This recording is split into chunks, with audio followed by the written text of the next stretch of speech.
ذخیرہ اندوزی اور کالا بازاری میں ملوث افراد کے خلاف سخت سے سخت کارروائی کی جائے گی، یہ کہنا ہے جموں کشمیر کے وزیر برائے خوراک و رسد ستیش شرما کا۔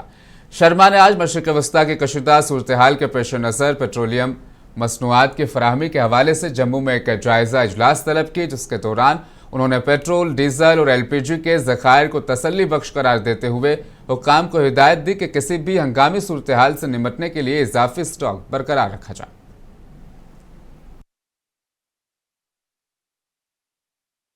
اور ہم نے اپنے افسروں کو جتنے بھی آفیشیلس ہیں ان کو ڈائریکٹ کیا ہے کہ اسٹرکٹ ویجل رکھی جائے۔ کوئی آدمی ہورڈنگ، بلیک مارکیٹنگ میں پایا جاتا ہے یا اوور چارجنگ میں، اس کو بخشا نہیں جائے گا، چاہے LPG سلنڈرز ہیں، چاہے پیٹرولیم پروڈکٹس ہیں، بیکاز یہ ایک ٹیسٹنگ ٹائم ہوتا ہے۔ اس دور میں جو آدمی ان چیزوں میں ملوث ہے وہ دیش دروہی ہے، تو اس لیے ایسے لوگوں کی نشاندہی کرنا ضروری ہے۔ Legal meteorology department, enforcement teams جو ہیں بنا دی گئی ہیں، گاڑیاں لگا دی گئی ہیں، وہ لوگوں کو۔ اسلامک یونیورسٹی اونتی پورہ میں آج آفات کے خطرات میں کمی پر ایک تربیتی پروگرام کا انعقاد کیا گیا۔ پروگرام کے دوران آفات کے خطرات کو کم کرنے سے متعلق طریقہ کار کے مؤثر نفاذ کو یقینی بنانے کے مختلف طریقوں پر گفتگو کی گئی۔ اس موقع پر آگ سے حفاظت کے اقدامات پر بھی تفصیل سے تبادلہ خیال کیا گیا۔ یہ نشست یونیورسٹی کے vice chancellor professor Shakeel Ahmed کی سربراہی میں منعقد ہوئی، جس میں متعدد ماہرین نے شرکت کی اور موضوع سے متعلق اپنے خیالات آراء پیش کی۔ آج کا یہ 2 روز ورکشاپ جو IUST میں آرگنائز ہو رہا ہے، یہ فائر سیفٹی کے حوالے سے اگر آپ جموں کشمیر کو دیکھیں گے تو ہر ایک ڈیزاسٹر، چاہے وہ ارتھکویکس ہو، چاہے وہ لینڈ سلائڈس ہو، چاہے وہ ایولانچیز ہو، چاہے وہ فلڈس ہو، یا even flash floods and drought بھی ہم نے دیکھا ہے، we are vulnerable to every type of disaster. ماہ رمضان المبارک کے 2 اہم جز سحری اور افطار ہیں۔ بالخصوص کشمیر میں افطار کے وقت کس طرح کا سما ہوتا ہے، اس کی ایک جھلک مسجد بلال رضی اللہ عنہ میں دیکھنے کو ملتی ہے، جہاں ہر افطار پر 800 سے 1000 تک روزہ دار افطار کرتے ہیں۔ وہاں کس طرح کا منظر رہتا ہے، آئیے دیکھتے ہیں سری نگر سے ہمارے نمائندے پرویز بٹ کی اس خاص رپورٹ۔ رحمتوں، برکتوں اور مغفرت کا پاک مہینہ رمضان اب آخری عشرے میں داخل ہو گیا ہے، اور فرزندان توحید اللہ تعالیٰ کے حضور سربسجود اپنے گناہوں کی معافی مانگ رہے ہیں۔ دوسری جانب وہ اجتماعی طور پر افطار کرنے کی عظیم سنت سے بھی مستفید ہو رہے ہیں۔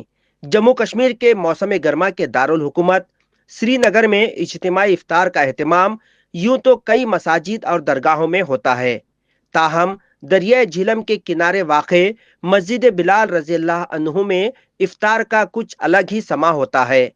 تصاویر میں صاف دیکھا جا سکتا ہے کہ مسجد کمیٹی کے ارکان کس طرح تیاریوں میں مصروف ہیں۔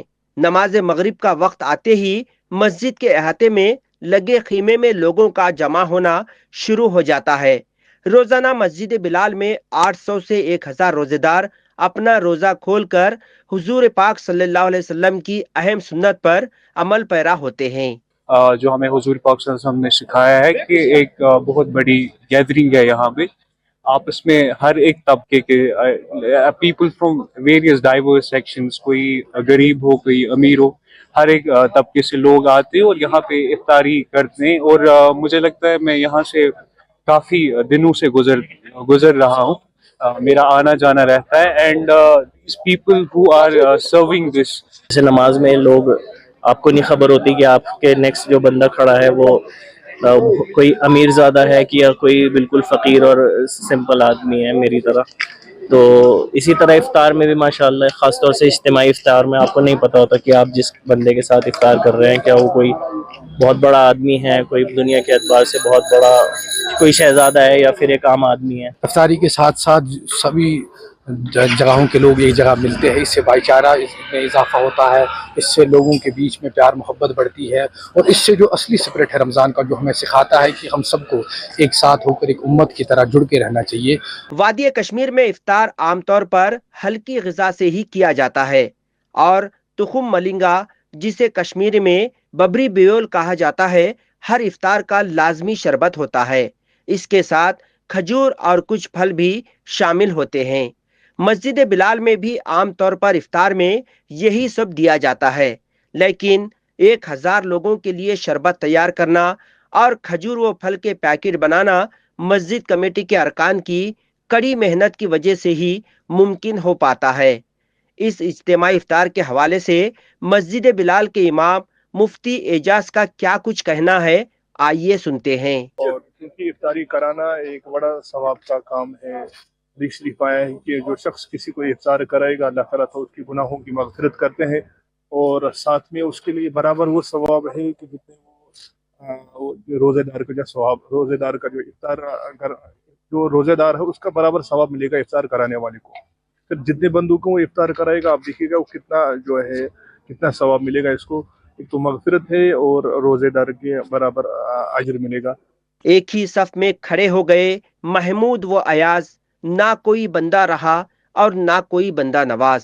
علامہ اقبال کا یہ شعر یوں تو نماز کے حوالے سے کہا گیا ہے، تاہم اس کا بنیادی پیغام یعنی یکسانیت، اتحاد اور پیار و محبت افطار کے اس منظر پر بھی اتنا ہی صادق آتا ہے۔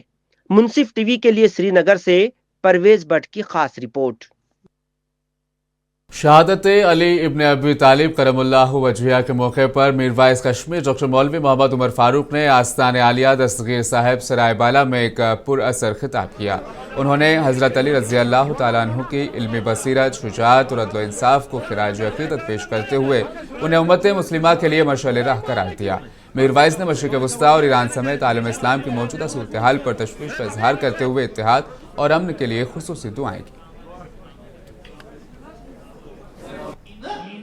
رجال سہ شخص یس قریب ترین اس اہل بیتو مز جناب حضرت سرزری کائنات صلی اللہ علیہ وسلم یمو از کے دو شہادت کت کے نماز مز آئی شہید یعنی پنس رب سی ہم کلام نماز اندر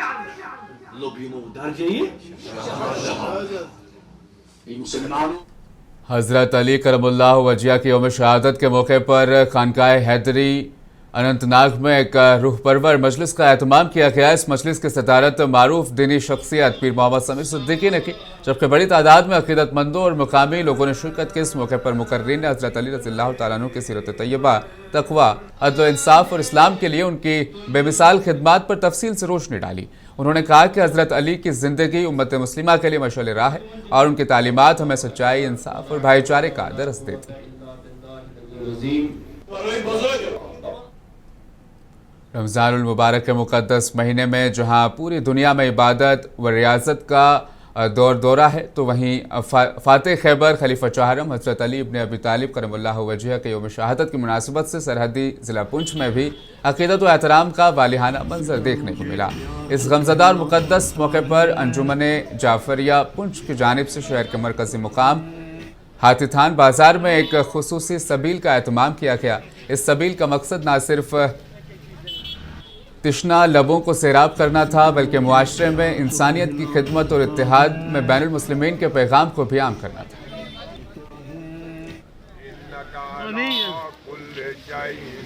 رمضان شہادت باسعادت حضرت علی علیہ السلام جو کہ 21 رمضان کو ہوئی ہے، تو اس سلسلے میں آج یہاں پہ قبول کرایا گیا تھا، اور اس سلسلے میں رات کو آج امام بارگاہ میں مجلس کا پروگرام کیا گیا۔ اس کے بعد 21 ماہ رمضان المبارک کے یوم شہادت امیر المومنین حضرت علی کے طور پر منایا جاتا ہے۔ اس دن حضرت امام علی کو مسجد کوفہ میں نماز فجر کے دوران شہید کر دیا گیا تھا۔ اس موقع پر آج پوری امت مسلمہ امام علی کرم اللہ وجہہ کی عظیم قربانی اور ان کی تعلیمات کو یاد کر رہی ہے۔ مختلف مقامات پر مجالس عزاء اور دعائیہ اجتماعات کا انعقاد کیا گیا، جہاں علماء نے امام علی کی سیرت، عدل و انصاف اور تقوی پر روشنی ڈالی۔ اس سلسلے میں ضلع بڑگام کے مرکزی امام بارگاہ بڑگام میں انجمن شرعی شیعان کی جانب سے ایک مجلس عزاء کا انعقاد کیا گیا، جس میں بڑی تعداد میں مومنین نے شرکت کی اور امیر المومنین حضرت امام علی کو خراج عقیدت پیش کیا۔ اگر تواریخ اسلام کی بات کریں گے تو امام علی علیہ السلام واحد وہ شخصیت ہے جس کا ظہور کعبے میں ہوا ہے۔